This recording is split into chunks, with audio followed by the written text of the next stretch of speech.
Good evening. Good evening. How you guys doing out there? It's In the Spotlight podcast back live with your host Mike Melton. Tonight I got another special guest in the house, man. These Spotlight legends been checking in, man. And tonight we got another Spotlight legend in the building tonight, RJ Cole, man. What's up, RJ, man? Thanks for stopping by, brother. So, Mike, I appreciate you for having me on, man. It's been a pleasure. Indeed, man. I just had Saeed on a couple weeks ago. Then I had Otis last week. Now you come through, man. It's just been a blessing to see you guys just grow up, and y'all been tearing it up out there. I'm so proud of you guys. Y'all making me feel old, though, saying you guys as grown men and interviewing you guys, man. But we had a lot of great memories, and we're going to talk about some of them tonight, man. So before we get started, I'd like to announce one of our sponsors. This episode of In the Spotlight podcast has been brought to you by A Game Hoops. Check out my man Carl at A Game if you need the hottest uniforms in the game, man, and the best tournaments in the country right now. You know what I'm saying? He definitely be having like 500-600 teams in the tournament. agamehoops.com for your tournaments, and each team that win a tournament gets a custom-made uniform set for their squad, man. So if you want the hottest tournaments out there right now, holler at my boy Carl from A Game, man. So RJ, let's get started, brother. Talk about growing up in Union, New Jersey, man, and how was life growing up as a youngster? I mean, Union, it was pretty smooth, and I feel like we had some of the best basketball players. I don't really really claim Union, New Jersey as much, but it was good. I might have my fair share of friends. I'm outside playing basketball at the park. Riding bikes or whatever I can do to stay active and just to hang around my friends and family. So you was more down in Newark area? Yeah, honestly, that's where I was more in the Newark area just because of where my basketball team had brought me. I spent a lot of my time out there, but again, I'm obviously from Union, so I did spend all my time in Union as well. Indeed. How and why was the first time you picked up the rock, man? The first time I picked up the rock, from what I can remember, was when I was 3 years old. My dad, he put the ball in my hands, and he made sure that I did everything I could when it came to basketball. I used to walk around and go to his games when he was still playing, like the 50 and over leagues, and I was still being able to, walk around with him and go to his games and support him.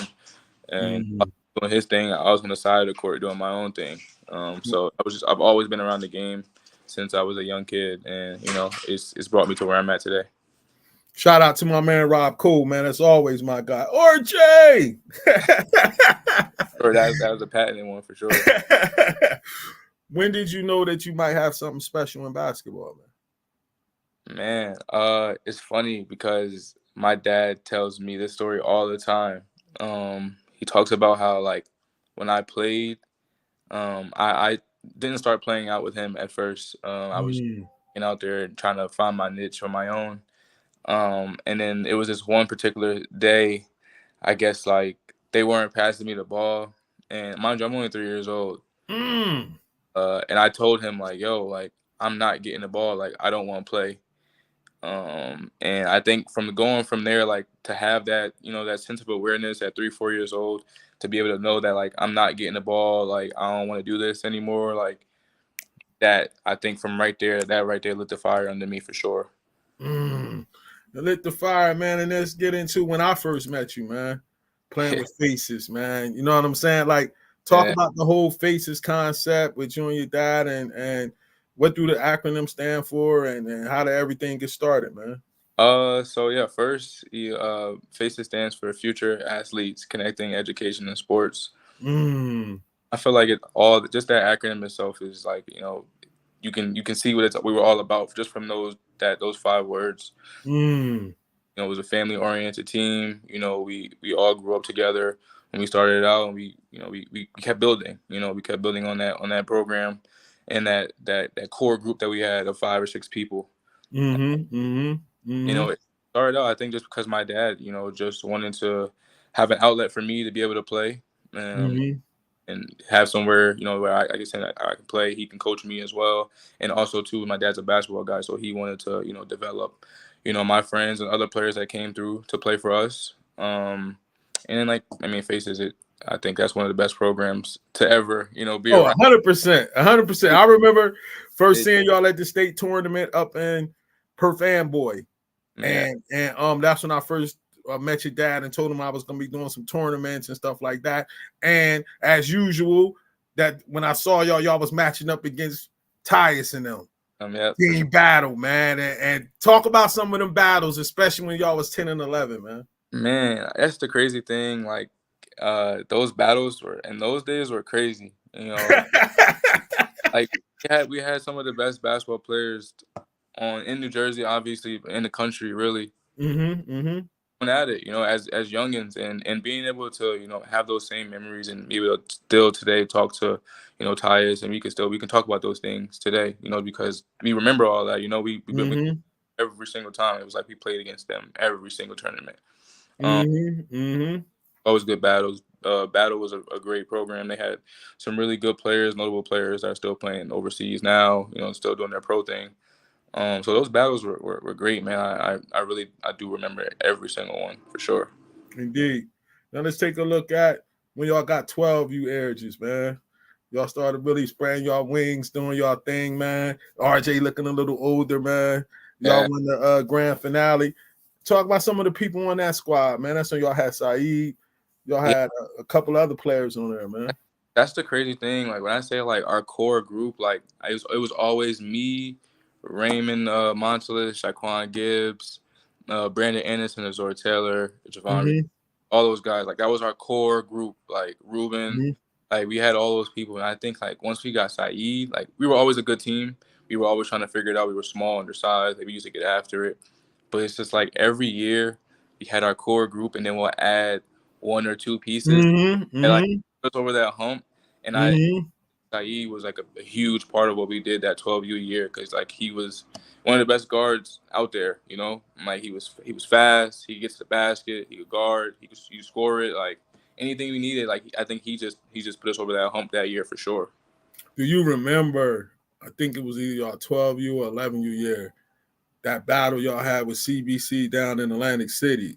That Sure, was crazy. sure. Man, I'm telling you, like the AAU scene back in that time, like it's like no other, man. Like I know obviously the circuit was around, I think here and there, like, but Mm-hmm. Mm-hmm. nothing. It was nothing compared to the basketball spotlight tournaments that we used to go to, and having the chance to play against, the best in from every state. Like CBC, that battle was like that was ridiculous. Like Yeah, that was the first time I was nervous because they crowd started going crazy. They yeah, had like two busloads of people, and I know we ain't have enough security. I didn't know what might go on in there. It was that it was crazy. Right on Atlantic City on one of them small courts. it was like when you first walk in, it's the backcourt is the furthest. Yep. Then was the years, man. Then So y'all took it on to the next years, y'all. The Killer Bees, man. Y'all yeah, started expanding it and taking it to that next level. Finish seventh in the nation, man. How did it feel seeing the dreams of a program that you and your father developed start to flourish into this kind of level?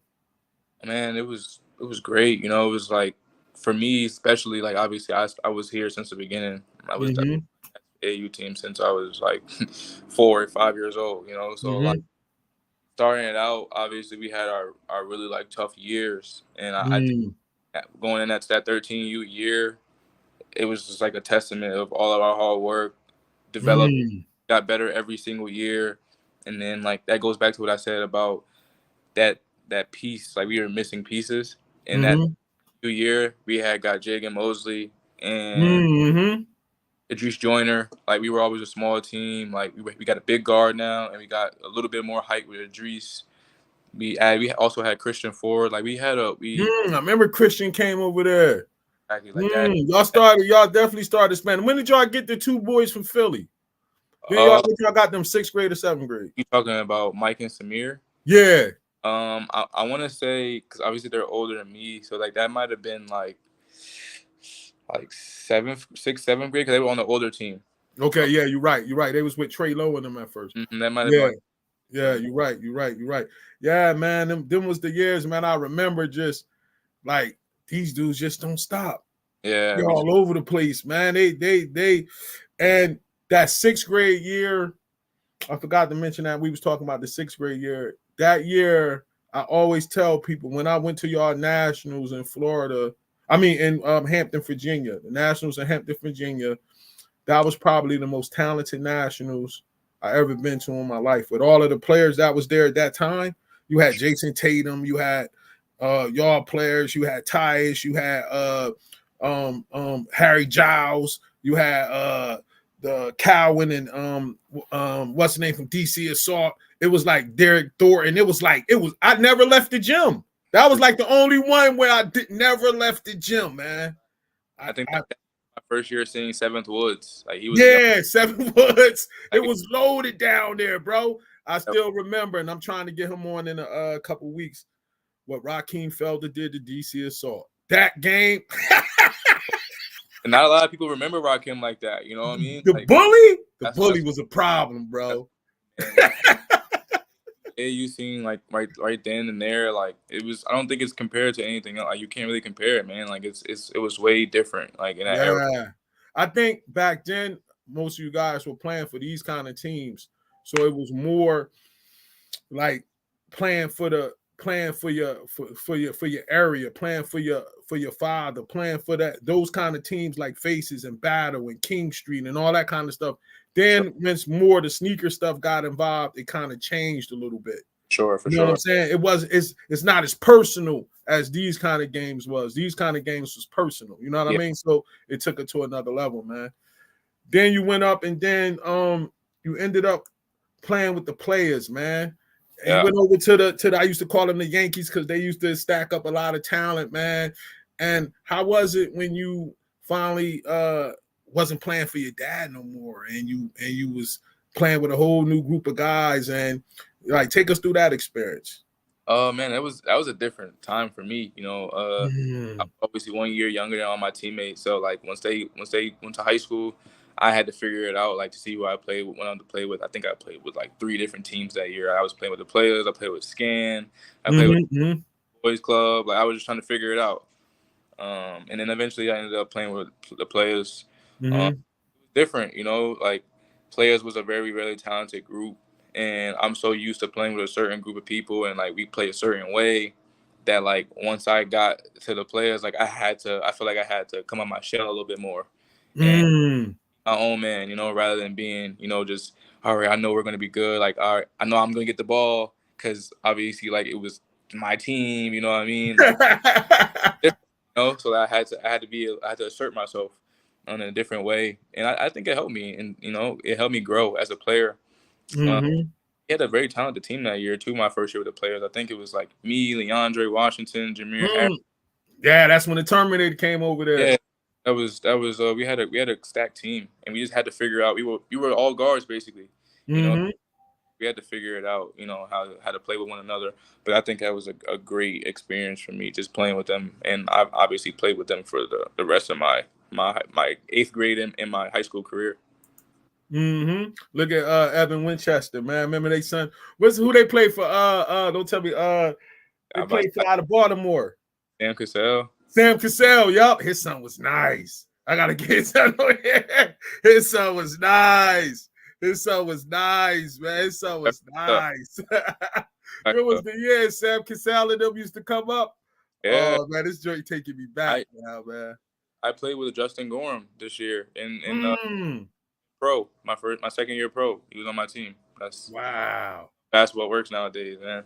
Yeah, man. Wow, that's man. We can't. I got to think about like we can't. I don't know if we can remake history, Evans. It was a good run, man. We can't bring it back. The game is different now. People not even into that type of stuff like that no more, man. You know what I'm saying? So, now it came time, man. No matter of fact, just give me a quick summary, man, of your experience at the Basketball Spotlight events, man. Like. Just a quick summary of how was it when you was down there, man. And Nah. what was some of your best memories? I would say just like basketball spotlight gave like everybody an outlet, to Mm, go out and hoop and enjoy hooping in these tournaments. Like we used, I know we went to almost every tournament. yes, I did. These Hmm. same teams like came to every tournament. Like it was, like you said, it was personal. Like it was just like we wanted to get the best of one another. So like the competition was great. I think that was just some of the best basketball. And I'm appreciative of the fact that you gave everyone an opportunity, not just my team. Like you gave everyone an opportunity to showcase who they were. As Oh, praises, man. players. Like we definitely appreciate that. And I would say, some of my favorite moments would be like just the battles, against Team Battle, the DC Assaults, the San Pacific, Mm. Gauchos, the New Heights, like all those teams, like those battles itself. Those were my favorite moments. Obviously, winning the tournaments are cool and everything, but like the battles and then the relationships you build outside of that, like, cause now to this day, like I still know and still talk to some of these people that I played against when I was playing in basketball spotlight. And that makes me feel good because, like I tell a couple of guests I had before, and as being still playing yourself, like, and I'm gonna tell you, like I told Otis, try to enjoy some of the moments Yeah, while you're doing it now. yeah, Yeah, I never really got a chance to really digest everything that I had going on at the time. I had a serious situation over my head that you guys were too young. Y'all didn't really know what was going on. sure, And I always had to prepare for the next event. yeah, So I never got a chance to sit back and be like, yo, look what you did, look what you're doing, and yeah, really take in and see. So that's part of the reasons why I do these podcasts too, to be able to now I can reflect on, we could talk about this kind of stuff and teams come up and names come up, and then you get to really realize, like, wow, look what we did during that time. And I like to thank you guys because y'all Team Battle, King Street, those kind of teams built the foundation of yeah. basketball spotlight. It ain't no basketball spotlight without you guys. You know what I You know mean? what I mean? And Sure, y'all had the talent to make my thing look legit. Like, yo, these really the kids that's nice. So it was like we helped each other out, man. You sure, get for what sure. I'm saying? Indeed, indeed. Now it's time to pick high school, man. Yeah. How did you end up going to North Tech? So that's a crazy story too. Kind of like my dad going into like my 7th and 8th grade year. My dad was on the staff of like North East Side, North Tech. Um, Mm-hmm. so like I always had my foot in the door at North Tech. Like I always was working out there. We had AAU practices there sometime. Like so, my foot was always in the door. Um, but choosing school, I really wanted to go to St. Anthony. I enrolled in St. Anthony and everything. Like I was about to be a freshman at St. Anthony High School, but the first day of high school came when I was supposed to be at St. Anne's. I ended up going to North Tech for my first day of school instead, because I wanted to play. I wanted a chance to play my freshman year of Mm, varsity. I mean, everybody wants to. smart, smart. And I built a relationship. Obviously, I had a relationship with my dad. Of course, he was assistant coach, but Mm-hmm. I had a relationship with the head coach, Joe Jordan.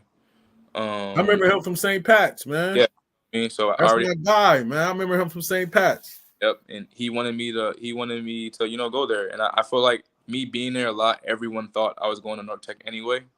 You know, Mm-hmm. I just think it was a perfect situation for me just to get the experience of playing varsity. As a freshman. Just take a look at it, man. You came in and went at it. Yeah, Averaged 12 points a game, helped North Tech win the state title, and you scored 26 points in the TOC versus Roselle Catholic. Like, yeah. take me to when you first jumped on the court. Like, you jumped right into varsity playing and starting. And how did you like adjust to that level so quick? I think that the easiest thing for me to do was pick North Tech and play as a freshman because of playing when I was younger. I always played against older guys. Like Mm, my dad, we were playing in the 8th grade, and my dad would put us in the JV leagues, um, mm-hmm, or the varsity summer league. Like he would put us in those, um, and I appreciate that 'cause I think it helped me, you know, mm. to get better and to be ready for the next level at all times. So, but I had also had good teammates. Like I played with a great guy named Mustafa Lawrence. I remember him. He was Uh, nice. you know what I mean? Like, so just having also my teammates, they helped me the whole year. They helped me adjust. They accepted me. They allowed me to be me. You know, they came with mistakes, obviously, as a freshman. But without all those mistakes, you know, it helped me because like now we win a state championship. You know what I Yeah, mean? now take me to that moment, man. State champions. Now, how did you when you at Rutgers and you on this court as a freshman, man? Take Yeah, me to what's going through your mind at this time. for sure. I mean, I feel like I've played in a lot of big games. You know, up to that point for sure. I feel like in a lot of big games. Obviously, it's a different stage. You know, varsity, state championship. We played Camden. Like so, the atmosphere Yeah. thing was crazy. Yeah, it was a different time. I obviously was nervous. You know, I did have my fair share of nerves in there because rightfully so. Like you want to play well, you want to win. Like all those things are going through your mind. You know, and if I'm not wrong, we were actually down to Camden, and we just came over that hump. You know, that we locked in. We looked at each other and was like, yeah, yo, we're not leaving this until we win. You know, and I kind of, me personally, I know I took a fair share of moments in that games on myself. You know, I definitely helped the team. You know, I feel like I led them to a state championship as a freshman. And not many can say that. But Indeed. teammates, Indeed. so I appreciate them for sure.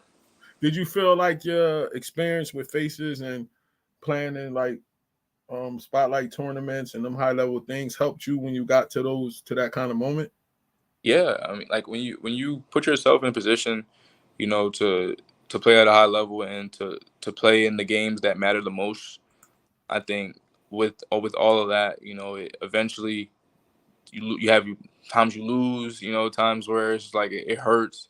I think all those moments, help just because like at some point, you're gonna break through the adversity, and I think that moment right there was for something for sure, like where I was like, all right, here's a breakthrough, and we got the job done.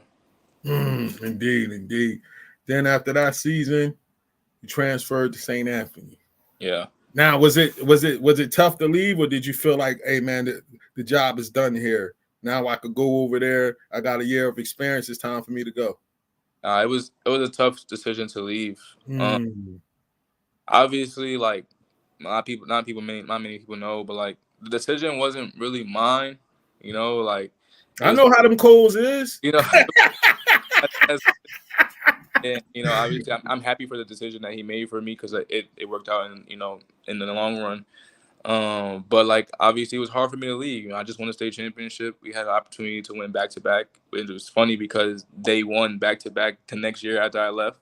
Mm. Still an opportunity to win there. But I think my dad seen something else for me, and he wanted more for me. Like I was working out with North Tech that whole summer before I transferred, and so I'm thinking back, and then I'm on an AAU trip with the players and at the EYBL Peace Jam, and I get a call like, "Yo, you're transferring to St. Anne's," and I'm like, I'm happy, of course, because like I'm going to St. Anthony's. Like I just came off a great freshman year at North Tech. I'm going to play with, and like I'm excited. You know what I mean? So it was a funny transition, but a transition that I knew I wanted to make because I wanted to go to St. Anthony since my freshman year. What was it about St. Anthony's in middle school that made you want to go there? Coach Hurley, one, obviously, like being able to be all my friends. We went to his summer camp. Like we always every year was competitive. Like he watched us play. Like he complimented us. Like he seen our games. Like so I felt like it was a good spot. But then two, like my friends, like literally my faces friends, all my faces friends with the St. Anthony. So Shaquan Gibb, Jagan Mosley, Adrian Ray, like all of them went to St. Anne's. Why not play with the people that I've played with since I was 7 years old? Indeed, indeed. And have Now let's take a look at your St. Anthony time, man. Sophomore season, man. How was it your first year under the general, man? And what was the kind of adjustments you had to make coming from Newark Tech to going there? It was a super hard adjustment. The first adjustment was playing for Coach Hurley. That was the first one. Uh-huh. Screaming and yelling, the antics, like everything. I just like obviously I had my dad, so like I was kind of used to it, but it's just like it was different. I felt like it was a lot of pressure. He's a Hall of Famer. Like it's a lot going on with that, you know. Mm-hmm. Mm-hmm. Then I go in. I'm not starting right away. Like I had to Mm. my spot. And the first is crazy because my first introduction to St. Anthony's my sophomore year. We played against St. Pat's, and I'm not even Mm. get this. Like we played against St. Pat's in fall ball, and Bryce Aiken, he was killing me. Get mad at that. Like it helped me. You know what I mean? Uh-huh. Uh-huh. Early's there. I looked at him, and he was like, "Yeah, I'm looking for like a way out. Like tell somebody to switch, you know." And he looked at me, and he said, "No, like you gotta stay on him." So I'm like, Mm. he told me after that game, like, if you expect to get on the floor here, you gotta become a defender. You gotta play some defense. That's the only way you're gonna get on the floor. Wow. I'm like, you know what? I took that to heart. I took it personal. Like, Mm. okay, cool. I gotta do what I do. I gotta do to get on the floor. Like, it ain't about just scoring. Like, that's what I was. I was a scorer. So like, Mm-hmm. I had to lock in and if I wanted to, make something happen for myself, I had to listen to coach. Did they still have like the jersey thing in practice? I remember looking at one of his documentaries and reading one of the books, and it said like you guys pick, Like, already know who's going to be playing because they yeah. got a certain kind of jersey, and if you ain't got that jersey on in practice, you definitely not playing or something like that. Nah. I mean, the only I would just say like you were wearing white in practice or you were wearing maroon in practice. If you're on a maroon team, you're on that's the starter side. If you're on the white team, you're on the bench. That was the only thing I got. I don't know if I. Okay. Yeah, it was something that I read about in a book, probably some of the early years. And during that sophomore year, man, y'all made a run, and that's when I really like. I knew he was a great coach, but when Mhm. I saw that team that year and y'all made a run, and I remember watching the state championship game at my birthday party, my Okay. 40th birthday party. I'd never forget. Me and my friends was there, and y'all was playing against Briscoe and them, and I remember like wanting them to win because I wanted Briscoe to get a state title, and they was playing y'all, and I knew y'all had time because y'all was young. Yeah. But I was like, yo, they really about to knock these dudes off. Yeah. That, that was a tough year, man. I think that year we went 28-2 or something like that. That year, Mm, our two losses were to Roselle Catholic. One early in the season, and mm, second loss was in the state championship to them, where it was a very winnable game. It came down to last minute, 2 minute things where like there were times where you could just tell who wanted it more, and mm. I think Roselle Catholic just wanted it more than us. There was times where I could have done something better. I didn't do. Like it was just you can tell we were young. You can tell we were a young team. Like and again, like you said, we had time. How did he get y'all prepared for that being so young? And it's you got to be prepared. You know what I mean? He has much like expectations for you. Like and Mm, he's not one of the best for no reason. You know, like those practices are a grind. Like and like mm, everyone says, like practices were always harder than the game.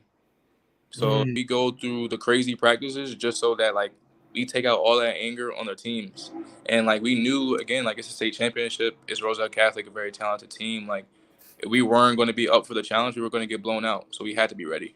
Indeed. All right, let's go into that junior year, man. Things started to come together for you. The confidence started to flowing. Average 10 points a game, third team all state. Led the team to the state and TOC title and number 4 in the nation. Take me through that year coming off that loss. Did that motivate y'all when that new year started? Yeah, I think it's funny because I can say for Jagan, like Jagan Mosley, he changed his number that year from 4 to 0. I remember that. 0 was because he didn't have a state championship. So like Mm, he just wanted something like to keep him going that year, And he was one of the best players in the state that year for sure. I remember that. First Um, team all state. yeah, Yeah. he did his thing. But now, yeah, we definitely were motivated. Like again, we were a core group. We had enough. We knew that we could win with. And then I think that year Asante gets transferred in, so he's a state champion. Like he helped us out. And then we just built together, man. Like when you're around, we stay in the gym all year. We knew that like winning a championship was our goal. And all those guys, I was a junior that year, so all those guys were seniors. So like they were not trying to leave without a championship, So it didn't want to be a class, a group of guys that didn't want to have a championship. And I think that motivated us throughout that whole year. Like we beat everybody by I think a margin of like 28 points. Yeah, like, y'all was smacking teams. Y'all ran into Saeed and them down there. Was that personal when y'all caught them down? I won't say it's personal, but it was one of those games where like, so we had one of our point guards. He wasn't available for the game, and coach was like, "Yo, you got Saeed," and I'm like, "Oh, all right, cool." Like I kind of know him already, but like he was killing that year, so like I had to like really lock in. And, I'm just blessed, being in that position that coach like trusted me to be on that assignment. Because again, Saeed was averaging 30 that year or something. Like he was killing. You know what I mean? He was. Yes, he was. That was a crazy game, obviously, and we won that year as well. But like it's testament to all the work that we put in that year and in the years before, to have that year that we had that year, special year. The TOC and the state championship, man. Yeah. What was those moments like? First winning that state title. Now you had one with North Tech, and then you came and got it with Coach Hurley, and now you got your name on one of them state titles for him, man. How did that feel at that moment? It was a great feeling for two reasons. The first is to be like have an opportunity to complete a special season, obviously not losing that year, and just to do it and be a part of history, and then the second thing was to do it with my group of guys that I played with since I was young. That was a special moment.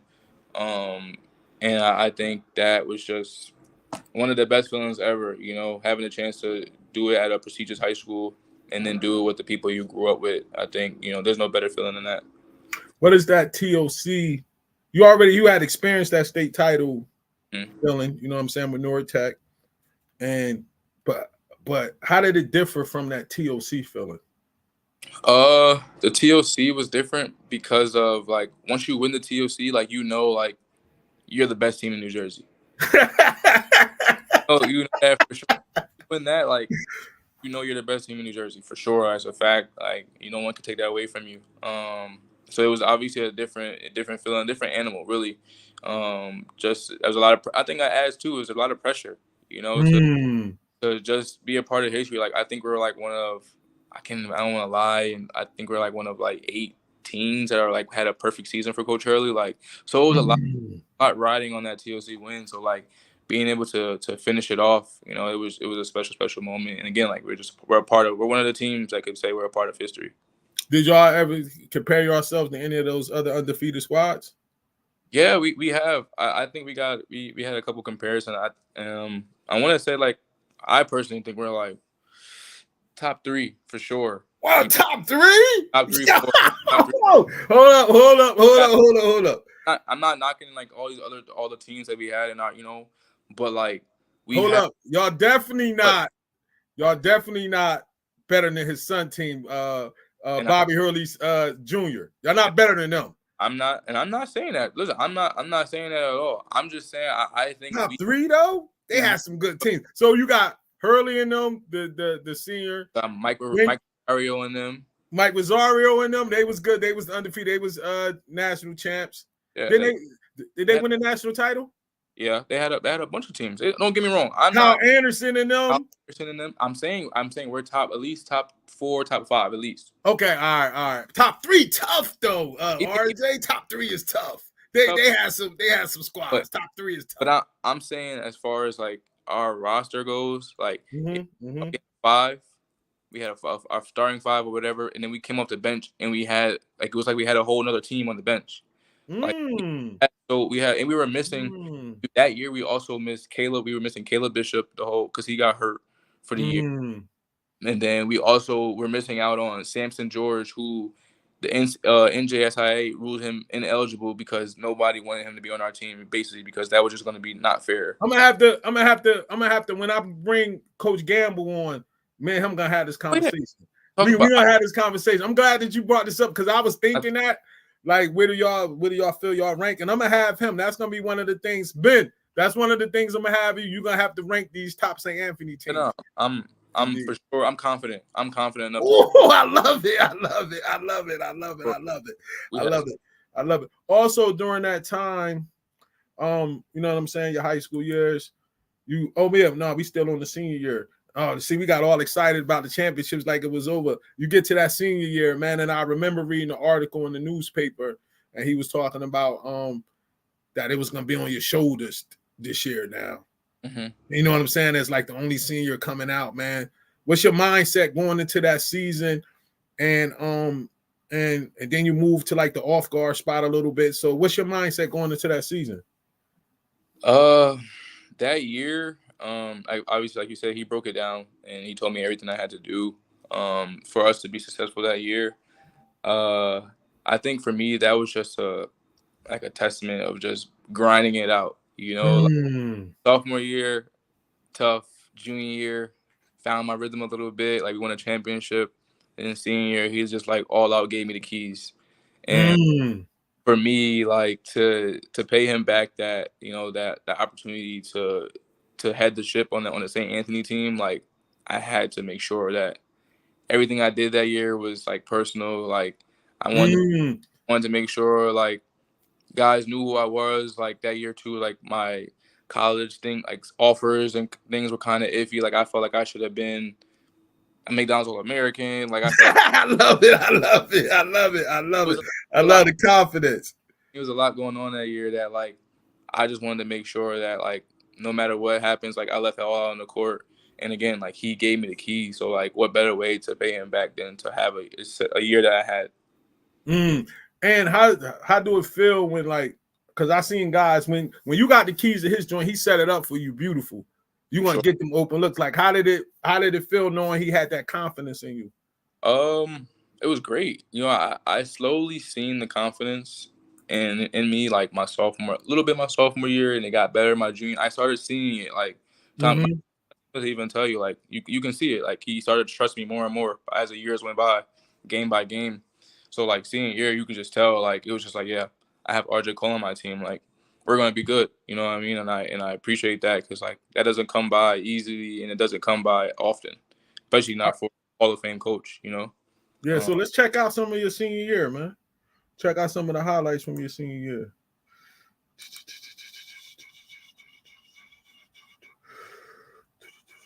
Yeah, it's against Northeast side. Yeah.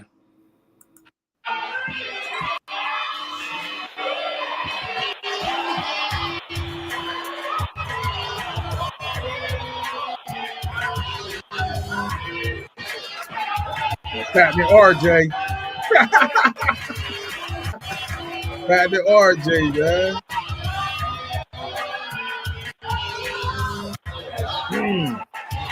That's King Wright's son at the point, ain't it? Yeah.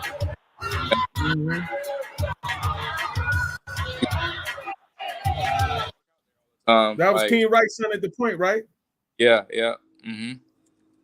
That's I used to be at Northeast Side all the time. We used to practice there. Like my dad there.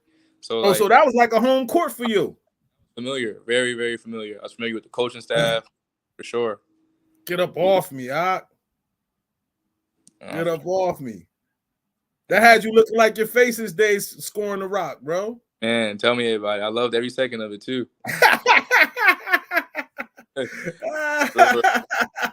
Indeed, man. That's why I love doing this, going down these memory lanes, man. You know what I'm saying? And then also during that time, man, you was rocking with. Let's talk about summing up your St. Anthony's career, man. And hold up, before we get to that point, I remember that year going to see y'all play the heavily favored Hudson Catholic, and y'all almost knocked them off. And I'm at Rutgers like, yo, this dude, don't tell me he about to knock these dudes off too. And the only senior he got is RJ, and they had a loaded crew. How did y'all almost do that, bro? I mean, again, when you got Coach Hurley as your coach, you're gonna be in any game, no matter what. As long as you listen to the game and you do the correct things, like and minus the mistakes, like you're gonna be in a game, especially having a chance to be a part of his team. That's a tough year though, man, because like I think we got big headed because we beat them in the summertime. Like so, he just felt. And also too, like the guys I played with never been in that position before. If we're being totally honest, like I was a lone senior, not even lone senior, but like I was the top senior, but like again, we didn't have a group of guys that like have ever been in that position. I was the only one that has been in that position at all. So it's like you asking a bunch of young dudes to go in there against a heavily talented team. It's not even about having them be there or not. Like they're a talented team. They were some of the best players in the country, not even just the state. Like it was a tough. We were in the game. It was a tough way to go out. I was there. I'm like, yo, they about to steal this joint right here on the low. And that's one thing I can say about him. If he's gonna always have his teams in there. If he got less talent than you, he gonna make it a dog fight. If it's even, he usually win. Yeah. And if he got more talent with it, he just gonna blow you out. Sure. So like, I mean, that sums it up, really, honestly speaking, like seriously. Indeed. So you know what I mean? So give me the summary of your career there, bro. Like when you think about it, what was your career at St. Anthony's like? I think I'll describe it in one word, to be honest. Like really two. I say a privilege and a blessing. You know, I have opportunity to again play with some of my best friends. Two, to play for a Hall of Famer and to have his trust. Yeah, just a blessing and a privilege, man. Like not many people can say like they play for their dream high school, or like no one can, not many people are doing that. That's dope. So yeah, I just say a privilege and a blessing. Indeed. Also during that time, man, you was still kicking it up with the players. You know what I'm saying? EYBL status. Didn't y'all have a special squad around that time too? Yeah, we were the same team, really. Me, Leandre, Jameer. I know we had Jawan Daniels, I want to say we had that year. Who else we have? Eli Barnes, Jameer Thomas. Like we were a very solid team. I'm not going to say we were like we almost made it out of pool play that year in EYBL. We had a good team, man. We were small too. We were on the smaller side compared to some of these other teams. But we had a pretty good group, I would say, for sure. How was the experience of playing in the EYBL and the Peace Jam and all? Like how was that experience? It was a great experience. It's like playing against the best of the best. Like all these teams are, a Nike team, obviously, and all these teams are putting together their best roster. Like their absolute best roster. Like you can play with. It was like getting so bad. Like you could be playing with one team one weekend, and then you'll see that same player on another team like the next weekend. So like EYBL was super competitive, and like it was just a bunch of pros going at it. Like, I sum it up as like a bunch of pros going at it because everybody you played against on the EYBL is either playing at a high level in the NBA or playing at a high level in Europe. What was one or two of your best battles you had on the EYBL with the players, like that you might remember? One of my favorite, I would say, we played against Mocan Elite that year. They had Trey Young and Michael Porter. And then another one, I would just say like just the whole session that we had when we played in Brooklyn. That was a super successful session because we went 4-0 that session, I think, too, and not many people had us doing anything like that. So I remember that. I said, yo, the players find a way no matter what team they got to get things done, man. Sure. I remember that, man. I definitely remember that, man. So let's talk about now, man. Playing for your father. Yeah. Take me there, man, because I remember them. This guy coming in the thing, always serious, like RJ. Yeah. And y'all doing y'all chant PTA. Talk about it, man. What did it mean to you to have a father like that? And it's blessing to have a father that was in your life like that. But let me hear from you, man. What did it mean to you? It meant a lot because he was a person that put the ball in my hands. Mm, Being able to be again, I was fortunate enough to see him play in his later years. mm-hmm. The hype around him as well, like how everybody used to tell me stories about him. And honestly, like all I can say is like I just wanted to live up to that. I feel like it was a lot of expectation, playing for my dad and having him as my dad. Like going on the court every night, like I just want to live up to the expectation that he had for me, and every expectation that everyone else had for me, knowing that who my dad was. Um, he was Talk a about that a little bit on what's the other side of it, the tough part of it, because when people see a kid playing for his father, everybody just starts yelling out "Daddy Ball," and they start thinking that it's all peaches and cream. What's yeah. the whole shebang of the situation? Uh, it wasn't easy, like it wasn't easy at all. And also too, to your point of the daddy ball, it's like if I wasn't good, my dad Mhm, had me out there. Like mhm. I know how he is, bro. like like if I wasn't a good player like my dad, he would have worked with me obviously. But like if I wasn't ready to go out there and play, I would never have seen the floor for him. Mm, But like with that being said, like yeah, he was tough. Like he demanded a lot. Like if it wasn't his way, like it was, he demanded a lot, like every coach does. He's just mhm, that. But again, on the flip side of it, like he was a guy that like people wanted to play for. Like mhm, one better, he got the best out of them. Like people that left they want to come back because they know like yeah, like playing for him it was a blessing. Like and they got him, he got them better. He got them to be mm. yeah. Um, Okay. yeah, it was the best of both worlds for me. Him having me as my father, and him being my coach. All right. Next up, plan for Coach Hurley.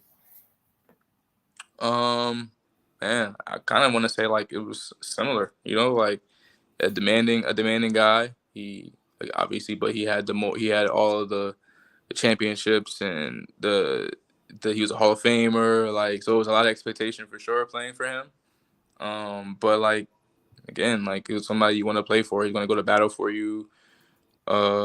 He was a great guy off the court. Like he didn't just, also too, he didn't just teach us about like basketball. Like he was a great life coach. Like Mm-hmm. Mm-hmm. he helped a lot of people, not go into, um, down the wrong path. Like he was just one of those, he was one of those great guys that I'm happy I had the opportunity to play for. And I loved every second of it to learn from him for sure. I got to get your dad on here. I don't know if my coach might be a little too high for me to get him on here. I hope I could get him one day.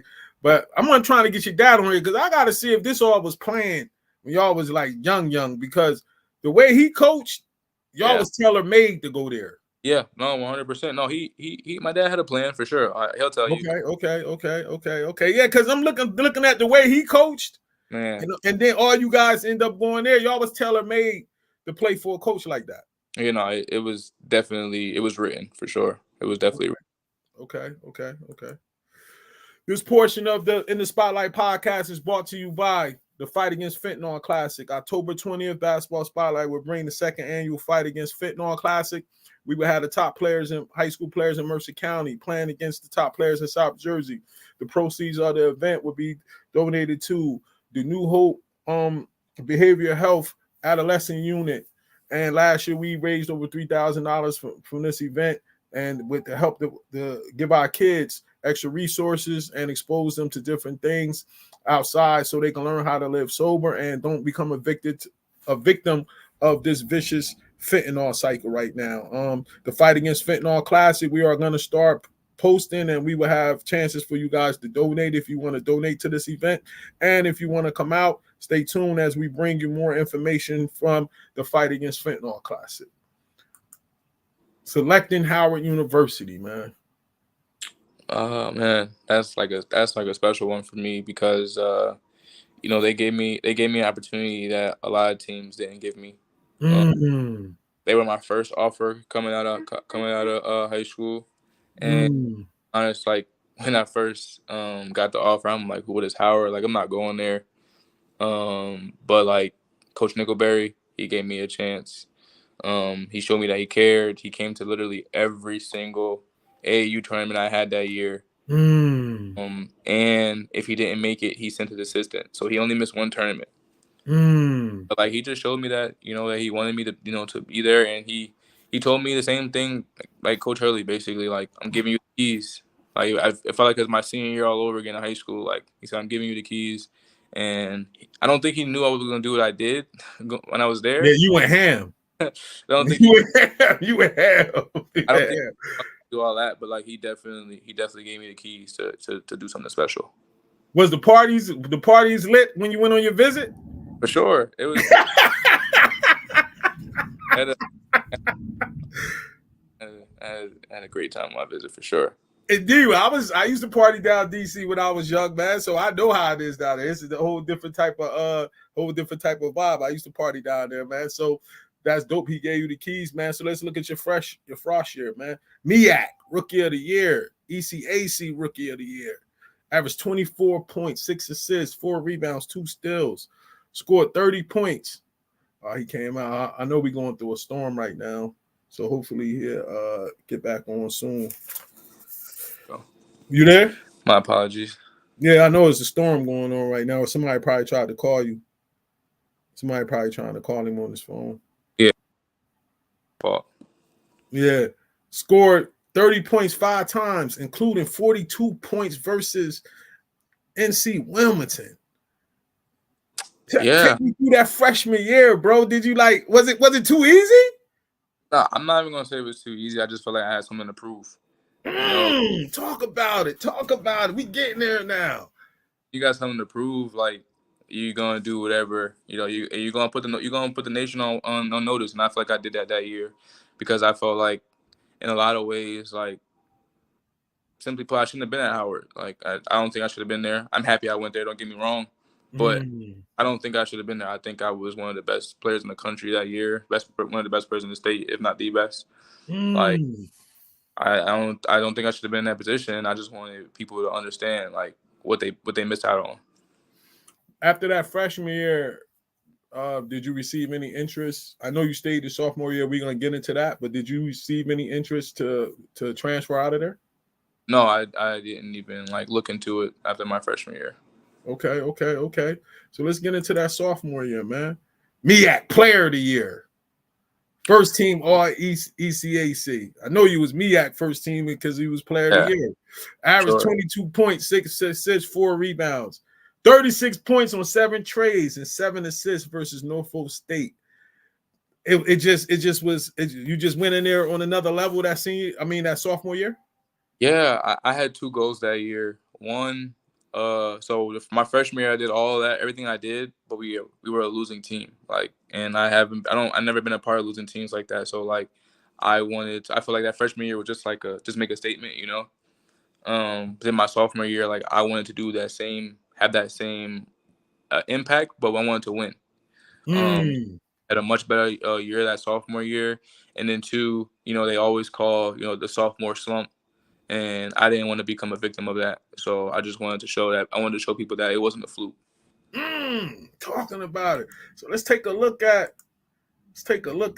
some of your highlights, man. I picked out the game. I think this was your sophomore year.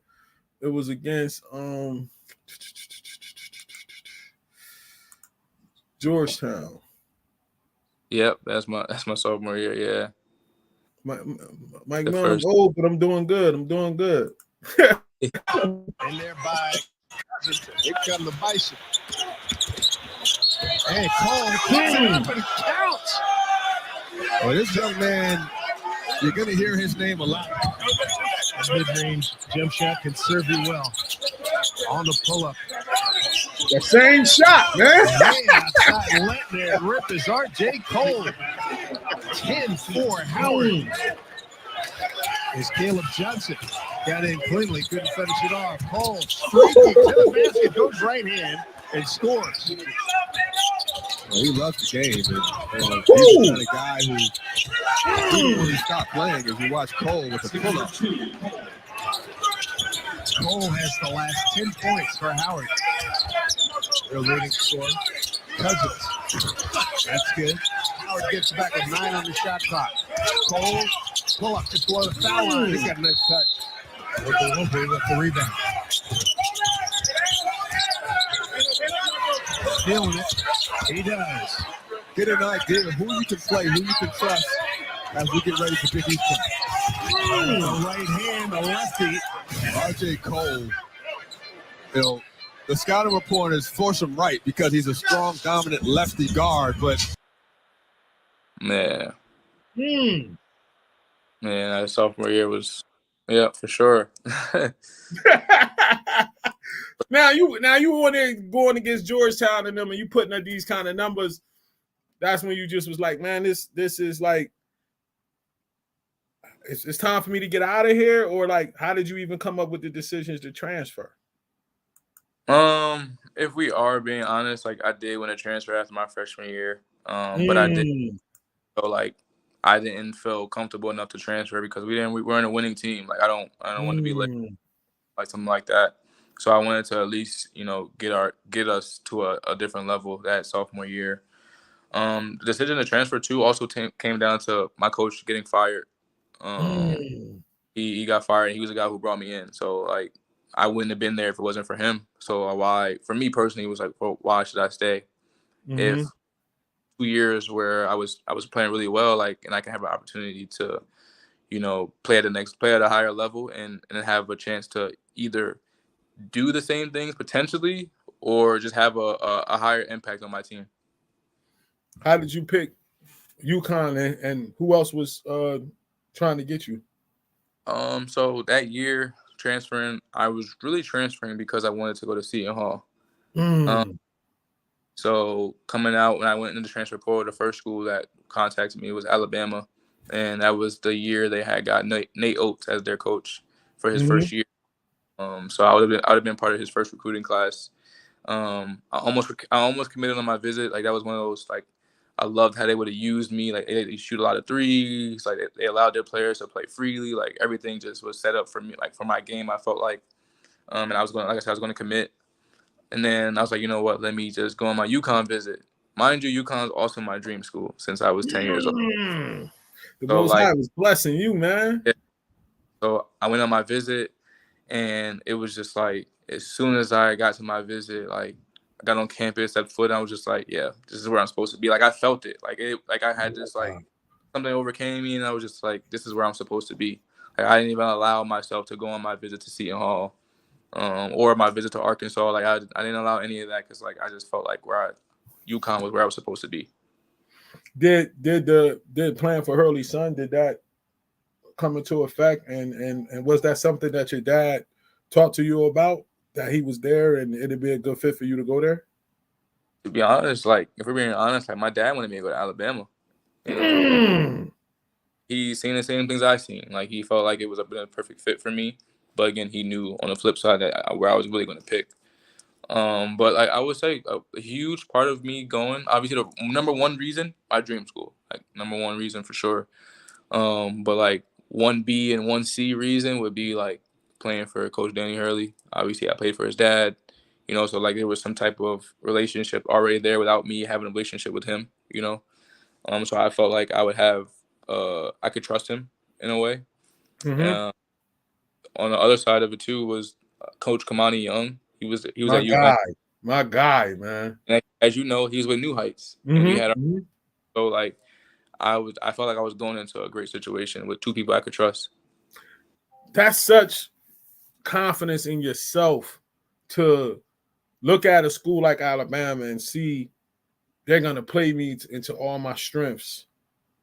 But I'm so nice that I want to go to my dream school because I know I'm good enough anyway. Like I don't even know like what's gonna be there, but that's the school I want to go to. That's supreme confidence in yourself, man. And with going to UConn, did Coach Hurley, the father, did he get involved? Did he talk to you guys about coming there, or he just or he didn't get involved in none of the process? From my knowledge, I know I didn't talk to him really about it. I don't know if like my dad talked to him, but from my knowledge, he didn't even try to get involved. He just let me, make my own decision. Yeah, that was a grown man decision right there. Let's talk about that junior year. 12 points and 4 assists a game, 16 double-figure games. How was the adjustment of going from the MEAC to playing in the Big East, man? And how long did it take you to get adjusted? It was tough that year, for multiple reasons. Obviously, my first year in a new conference, higher. My role was different. I had to do more for this team than I had to do when I was at Howard. Expectations, obviously. It took me a while to get to even get to that a confident point at UConn my junior year. I want to say my confidence came. Coach Hurley benched me 2 games. He benched me. We played against Providence at home. At their home. He benched me, and the second game right after that, he benched me again against Xavier. And Xavier was a game I had scored, I think, like 24 or something like that, and we won. And that was a year during COVID, so like there was no fans. Like that was rough for everybody. So it was a lot going on that year. But like that game against Xavier, that was when my confidence like went up, because right after that, like I had like 20 something against Marquette right after that. Like it was right when that happened, I felt like I was trending in the right direction. And then, we made it to the Big East semifinals, and then I went out with a concussion. Now, go ahead, finish. Go ahead and finish. I was gonna say we should have won. We should have won that game, obviously, but I went out with like the last 3 minutes of the game. We were up, and I went out with a concussion, and it kind of just went downhill from there. First round in the NCAA tournament for the first time. I saw that. Yeah. We lost. So now in the part when you was getting adjustment and you was trying to find your role, did it ever come into your mind like, damn, I should have went to Alabama? Multiple times, for sure. And it's cold. It was probably cold up there too. And struggling, and you see like how well the other team is doing. Like you're watching their games, you see how the players are playing. You just like, man, like I should have went there. Like, you know what I mean? Yeah. A couple times. All right, so let's get into that senior year, man. Senior year, I had to get the flexing when you flexing, because you was first team all Big East. Yeah. 16 points, 4 assists a game. What clicked during that senior year? Like once you have a year where you know how you play in one place for a year, and it's just like your adjustment year. Yeah. It's just like that next year. It's like, all right, yeah, I seen what I seen already, and now it's just time to lock it in. You know what I mean? I felt like that year I was going into a different mindset. Like I knew it. I technically had another year after that year, but at that time, that was going into my 5th year of college. So I'm like, man, this is it for me. So I had that mindset where it's like, I'm playing my best basketball because I do not want to come back for another year. Why you ain't want to come back? I did 5 years of school. Yeah, because of the COVID stuff. But the next year is when they won the national title, right? I'm happy for them. Don't get me wrong. But like I told everybody else, I don't think I was supposed to be there. I felt like my years were supposed to be me helping this team, helping UConn, the program, get back to being a nationally relevant team. We were ranked twice in my 2 years there. My 3 years, I was there 3 years, but I sat out my first year. But 2 years of playing, we were ranked almost all season. People were talking about us again. We made it back to the tournament. We lost both times in the first round, but we made it back to the tournament. 2016, so that I think that was supposed to be my journey, helping UConn. So you helped them bring the program back to life. Yes, I think that's what I called to do personally. I respect that, young fella. I respect that, and we about to take a look at that last 2021-22 season, man. Check you out here.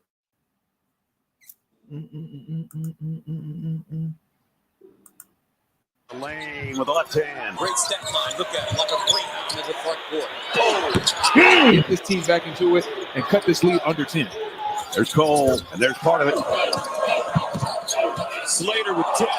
Cole inside. carved their way here, UConn. No hurry. Step back. Bang! Martin three. Cole rebound. Yes. Cole penetrates with the left hand off the window. Cole deep. You're right. Drops it off. Sanogo back out to Cole for three to cut it to one. It does. Nice little fade. We approach 3 minutes. Cole on a runner. Got it to go. Cole uses the screen. He's got that jumper. Cole with 120 on the dribble. The drive, the right hand off the window. Talk about it, man. Yeah, I mean, I was just in the rhythm that year, man. Like, it's funny because like a lot of people were like, you should have stayed at UConn, you should have did this. I mean, at Howard, you should have did this, you should have did that.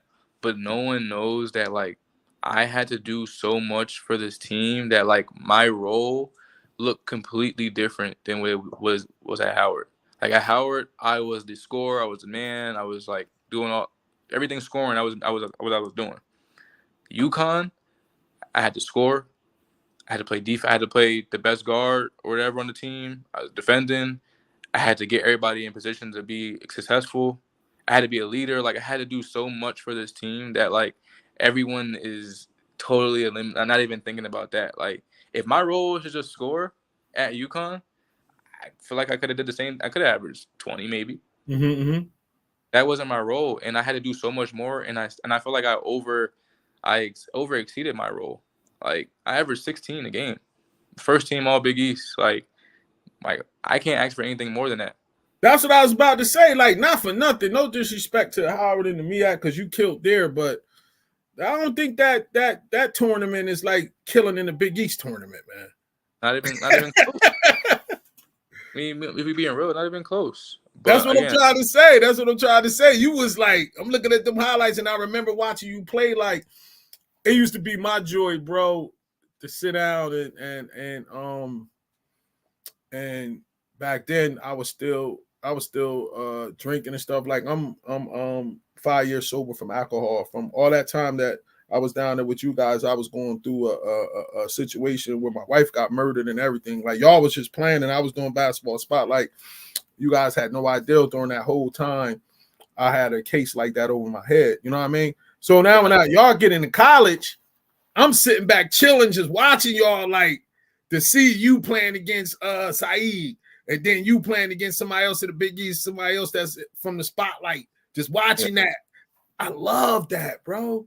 Like who playing tonight? And I could watch two of the kids from basketball spotlight banging out and on TV.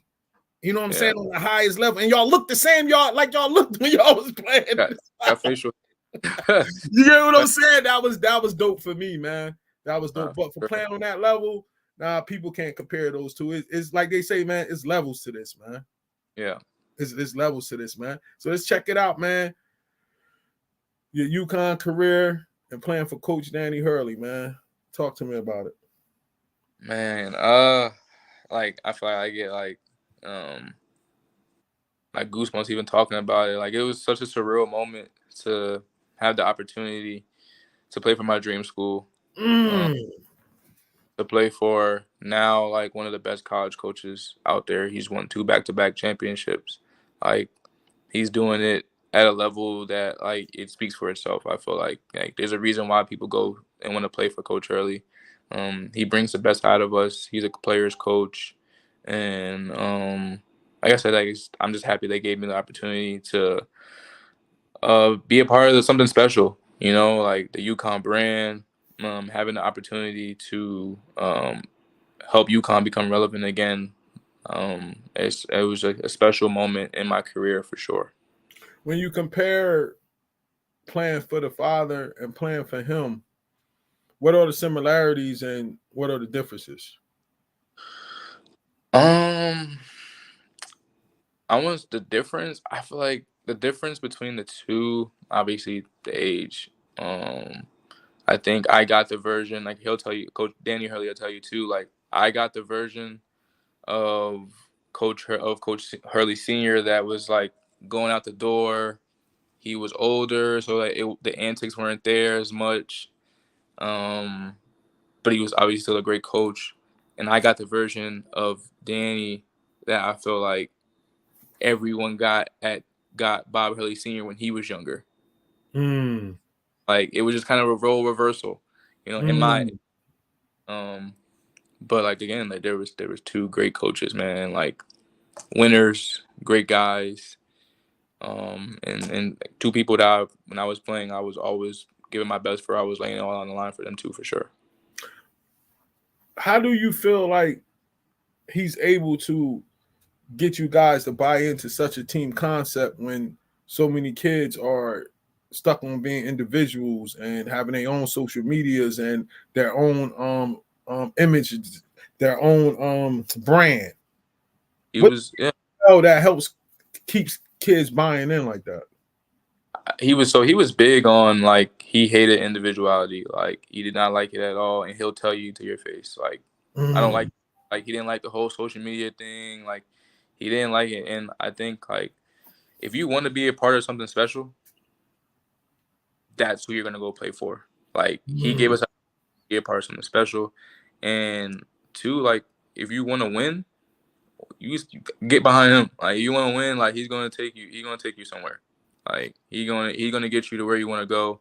He's showing it day in and day out. He has lottery picks. He has NBA draft picks right now. Like, the guy, it speaks for itself. Like, if you want to win, and you want to play at a high level, and you want to make it, with your career, like, if you want to get the best out of your situation in college, like, he's somebody you want to play for. How close are you still with him and with the program? Like, were you around them when they won these 2 national titles? Were you at the games, or do you go up there and watch the games? Like, how close are you with the program? I'm still in the program for sure. Coach Kamani, Coach Hurley, they text me here and there to see how I'm doing, I check in on them. My first year overseas, I went back to a game. It was like all love, like from the fans, from the coaches, like the players, like everything was great. I stay in contact with some of the players now. Like, I was helping out Hassan Diarra this year, a national champion, 2-time national champion. I was helping him out. I was in his ear from time to time when he needed some advice. So I'm definitely around. I was just there this past summer. This summer right here. I was up there for like a day. I seen some of my old teammates, Alex Caravan. So I'm still a part of the program for sure. I think once you go into it, like, there's no way you're gonna be out of it. Most High just gave me a vision of, after your playing days, you getting on that bench with them guys, man. Yeah, man. I'm not gonna lie, like, I seen that. I could see that. Yeah, no, coaching is something, like, that's something I want to do. Definitely college coaching. Like, I either that or, like, having my own AU team for my nephew. Like, I feel like he's for me. Like, so I definitely want to get behind the sidelines and give off a lot of the wisdom that I learned. From my dad, Coach Hurley, Danny here, like, all that wisdom that I got, I want to be able to pass it off to somebody else. All right, we almost done, young fella. Let's talk about your professional career, man. Take me to the teams you played for, like what countries you were in, and like what was some of your best experiences? So coming out of college, my first year overseas was in Greece, a team called Lavrio, first division Greece. A great experience. I want to say I was probably averaging like 14 a game with them. I played with them up until April. And in that same year, I was able to get a buyout and go to another team in Germany for a month to help them finish and stay in the league, in the German BBL league, the first division out there. And I want to say I played 9 games, and I want to say I averaged 14 as well. I want to say in those 9 games.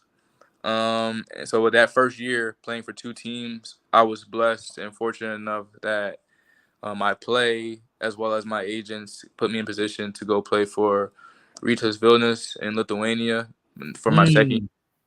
And within that second year, we played in Basketball Champions League, which is one of the best European competitions in Europe. You got Euro League, Euro Cup, Basketball Champions League, and then FIBA Europe Cup.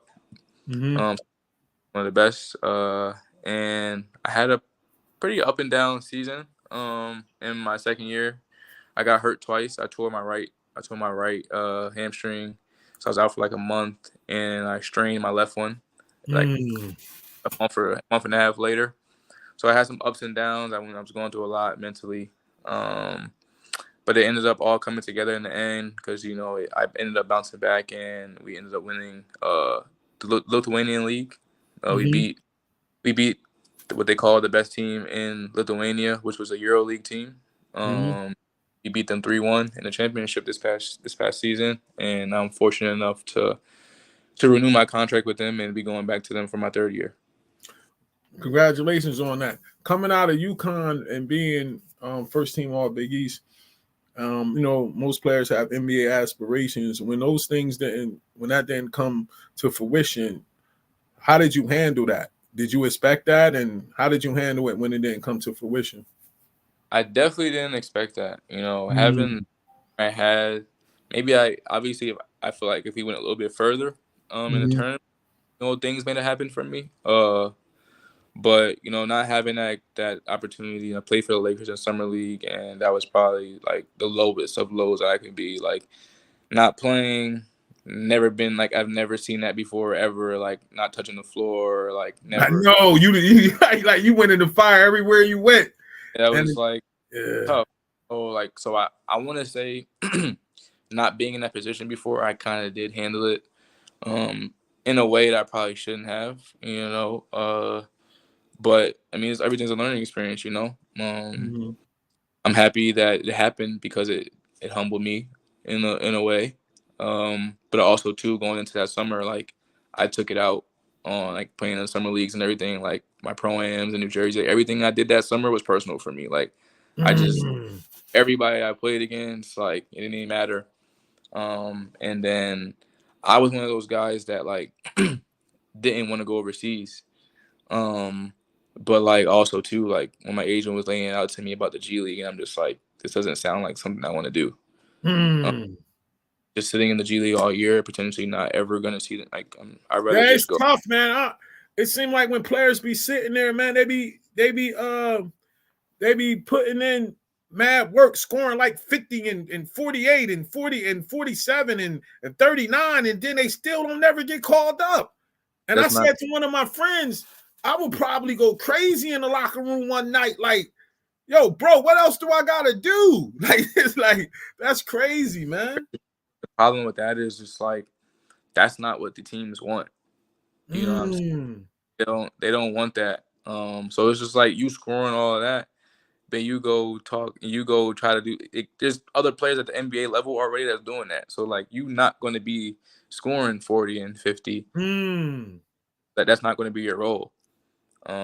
So, but again, like I said, I say it humbled me for sure. Obviously, I still want to. I think the NBA is still up for grabs for me. It just has to be the right situation. And if it doesn't happen, I'm fine with that because at the end of the day, I want to play at the highest level, no matter where it's at, whether it's the NBA or whether it's in EuroLeague. So I think one day I will be on one of those two teams. Let's check out some of your Euro highlights, man. I got some of them too, man. I had to make sure I had some stuff ready for my guy, man. I appreciate that, man. Good year for sure.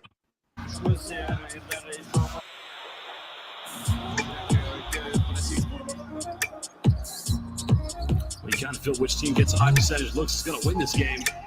As that's just getting outside the key. The assist coming from RJ Cole.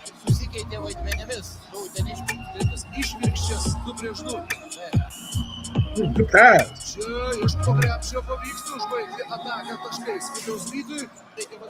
Running back Kuruc.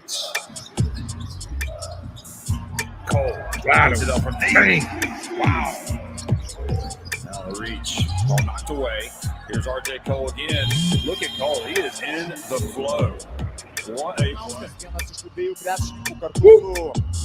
Modesto Babraičiui, kurie turės dvigubą licenciją. Perimtas kamuolys, Arlauskas iš pražangos, Žanauskas užmeta kamuolį, Liuksą turi Šiauliai irgi. Goes up Are you kidding me? Atsiprašau. Vilsą turi Šiauliai ir vienoje ir kitoje aikštės pusėje. Kaulas. Kampas aštrus, pavyksta pataikyti. Kaului. Cole now out, he goes up, throws it down. Well, that's a better connection. And finally,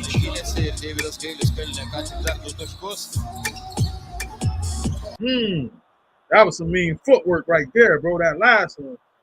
Yeah, Mean man. footwork on that last one, man.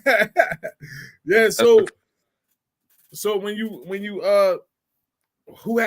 what countries did you like the best? Which one you like the least? Who had the best food? Who had the worst food? Like, how was that experience off the court? My favorite country was Greece for sure. I feel like I said it like it's in itself. I lived with my team. I lived on the beach, so like I was like walk out my house and I'd take a 2-minute walk and I'm on the beach. And then also Athens was it's beautiful out there as a city. It's very nice. My least favorite, I won't say least favorite, but I will say I wasn't in Germany long enough. I was only in there for a month, so I didn't really get to experience too much. And then food wise, like I'm a very picky eater, so like also too, like I'm not gonna be like just trying their dishes and all that stuff. So I just find, so I just find whatever American food I can. And a lot of have a lot of American food, especially in Lithuania. I'm in the capital, so like there's a slither of like everything you want: pizza, wings, burgers, like whatever you want. Okay. All that stuff where I'm at right now, especially. So like just finding what I like, but pretty much just trying and see what I like. How did you keep in contact, like socially, being at the time differences in those places? Like, how did you adjust? Maybe not being able to talk to people that you love, to talk to people that you knew like often. That's the hardest part, obviously. You're in a whole other country by yourself. Again, I'm different. You can't really talk to many people. But I mean, for me, I want to say my afternoon, like 2-3 o'clock, is like right when everyone's getting up. So like, I'll talk to my parents at that moment. When they're going to work, or like my 10 o'clock at night, they're calling me at 3 p.m. for their time. So like I'm still up, so I can talk in and there. I got my girlfriend. I was talking to her like all times of the day, trying to figure it out with her. And then my friends, we play video games. So the same, obviously the time difference, but like I'm still up at 10 o'clock and they're up at 3. So like if they're home, like, we'll hop on a video game. Or like if for the weekends specifically, like if they don't have work on the weekends, we'll be on the game all day. Just finding a balance, and just trying to figure out if I can't talk to them, I'm going out just by myself, exploring, walking around, go to the movies, grab something to eat, just trying to keep myself busy so I won't just drive myself crazy in the house. A final question about your professional career. Did you ever deal with any kind of funny business with like not getting paid and teams doing you wrong? Because I heard about horror stories from guys that played overseas and stuff. No, I've never experienced the worst of the worst. I mean, I think some teams, like my teams, they paid like maybe a week or two too late. Like, and also too, like, I told a lot of people, like, I obviously want to get paid. I want my money, but like, I'm playing basketball. Obviously, I'm making money out. I'm doing it for money too. But like, I'm playing basketball because I love it. So like, I'm not really thinking about why I haven't got my check yet. Like, I'm more so worried about why I just played like shit. I love it. I ain't thinking about that. Obviously, I want my money. But it's like, it's cool. I know I'm gonna get it. Like, they have to pay me. You know what I mean? But yeah, I never experienced that. I never had any funny business like with like people trying to kick me off the team or anything like that. Like I think everyone knows I'm a good locker room guy off the court. Like, so I don't really run into any funny business like that. Indeed. Now we're gonna wind it up with a couple of things that college kids are going through right now, and I want to get your response on it. First, let's talk about the NIL. What you think about it? I think NIL is a game changer. Like, from my personal experience, at least, like, NIL just came about in my last year of college. So it wasn't like what it is now. And shoot, if it was, I would have took that last year. If I know I'd been getting paid for my last year, like with NIL, like I would took that last year I had left. But I think it's a good opportunity too. But like also at the same time, I think it is getting a little bit carried away. It's just like because like it's kind of like free agency, you know, like you leave a school and you trying to find another school that offer you more money. You know what I Yeah. mean? Kind of getting out of hand. They do need to filter it a little bit, but at the same time, yeah, people are getting paid to play because we deserve to get some type of compensation for everything we do for 10 months. You know what I mean? Like, so I do think it's a great time, but at the same time, I do think they need to find a way to balance it. All right. 2 more questions. The transfer portal. I think that's the worst thing in the game, to be honest. It goes into NIL. It's like now you going to transfer portal because you're looking for a way out. You don't want to stay in the grind. You upset because you're not playing. Like the grass ain't always green on the other side, and a lot of people could tell you that.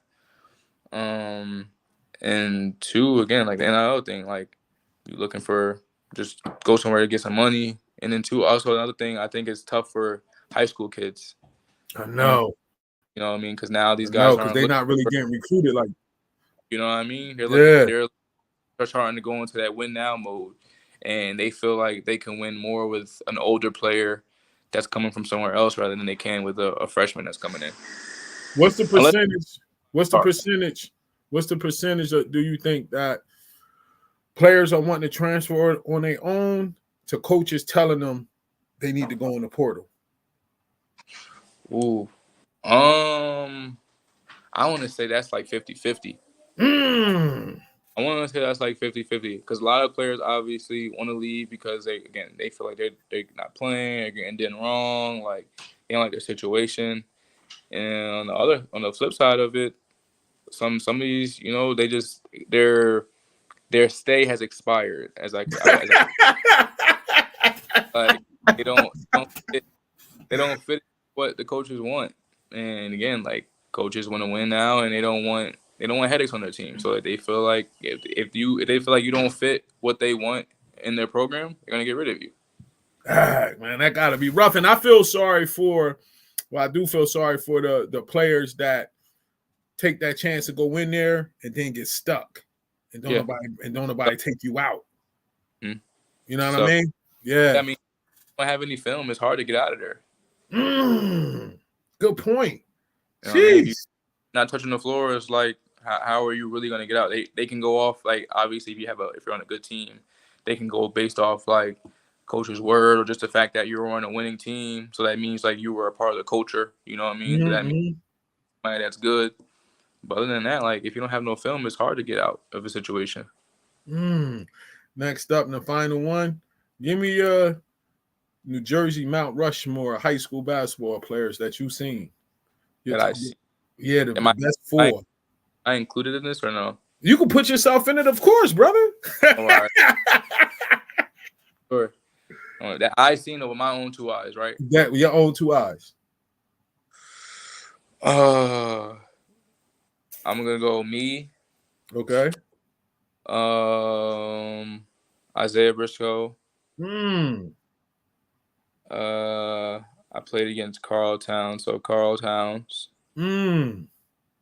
And who have I seen? And again, is this a question for like who I've seen or who I played? Yeah, who you seen? Who you seen?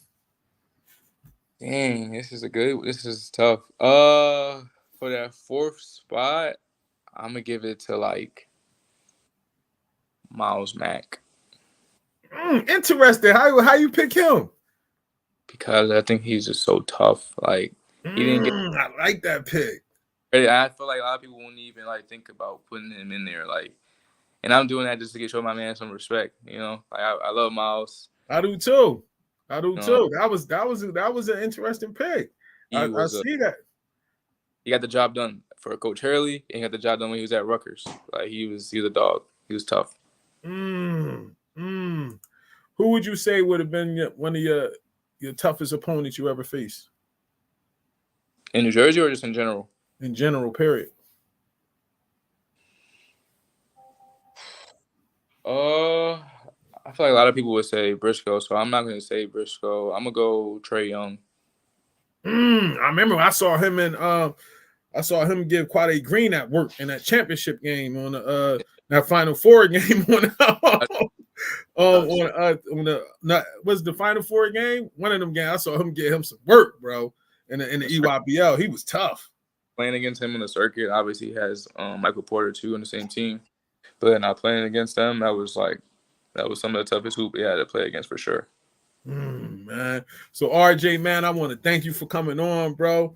I'm gonna have some text me over your I think I do got your Instagram. So once we get done, I'm gonna send you over the YouTube version of this joint, share it with all your people and stuff. And I'm also gonna be posting clips from the highlights. And we was on an hour and a half, so you're gonna have a lot of highlight clips from this interview.